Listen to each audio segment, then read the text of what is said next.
Okay, so interesting you brought it up. So we should move on and start talking about Spider-Man No Way Home. Yes, I finally saw it, after having internet issues for the longest. But I finally got to see the movie. And I agree with what everybody is saying. I thought it was great. It might have made my top 10 had I seen it, when it came out. Um, it's hard to be critical of it because it felt like its heart was in the right place, even though, the thing, I guess the only part I found annoying is, let's trust, Dr. What's the name? The Green Goblin. That's those scenes I was rolling my eyes. And I would never have trusted Jamie Foxx's character because it's just like, he never seems innocent or nice in this movie. So it's just like, why would you ever trust him to do the right thing exactly? But I mean, I enjoyed it. I enjoyed the dramatic ending, even though in that movie, everybody forgets, supposedly that he's Spider-Man. But in Doctor Strange 2, he still remembers, so. He just doesn't know he's Peter Parker. Oh, okay. And then, the love story with Zendaya and then Tobey Maguire, who almost looks the same, as he did in those movies. And Andrew Garfield seems like he's going for the more emo comedic relief Spider-Man. I enjoyed the film. I enjoyed seeing the villains come back, even if they were all a little one note. And we got to kind of get to see what, I guess, a Sinister Six movie would look like.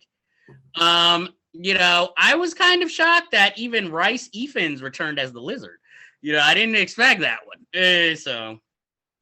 But like I said, I have nothing bad to say about it. I think hopefully it ends here. No offense, to the movie, but I'd rather it end here and let it be a memory than something that drags on. Where Tom Holland is getting older.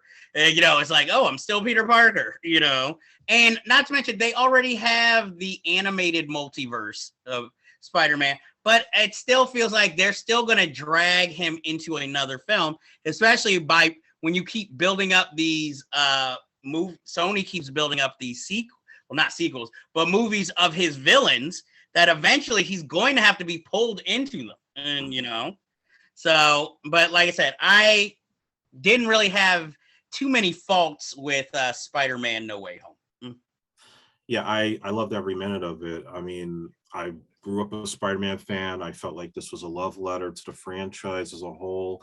And the audience that I saw it with when it first came out, they loved every minute. I mean, from the Daredevil cameo to when Andrew Garfield first shows up and Tom Holland, Tobey Maguire, it just was beat for beat a fun movie. And I like the idea of we're not going to kill these villains because they all pretty much die in their own universes, even though they don't really explain what happened to Sandman and the Lizard. That's the only weird part. I wish maybe there could have been some little more story to.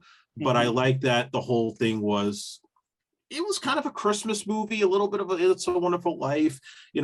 Let's try to save the villains because they're all like pretty much diseased in some way and cure them rather than let them go out and die in their universes. So I kind of like that aspect of it.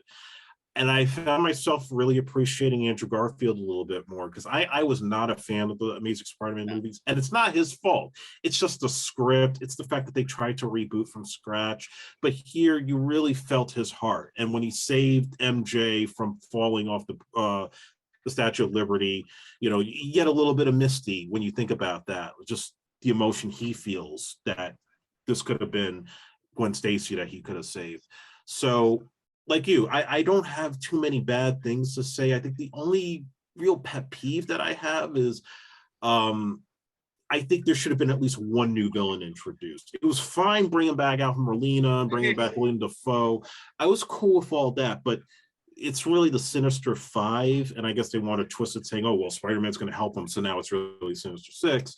But they needed at least one new villain to be introduced. And I don't care who it was, if it was Kraven or the Rhino or whoever, but just not just have it be all the classic bad guys from the other movies. Just give us at least one before we move on to something else. Other than that, I thought top to bottom, this is the best Phase 4 movie that they've done so far in the MCU. And I feel like with another villain, it would have just been overstuffed because you're trying to like have so many dramatic scenes, like for Froggy, for Aunt May, for Zendaya, for Ned. It's just like, we're running out of people here to like, and then you're like, and another villain too, and it's like, well, we might as well make this a 4-hour epic then, with a part 1 and a part 2, like Mission Impossible.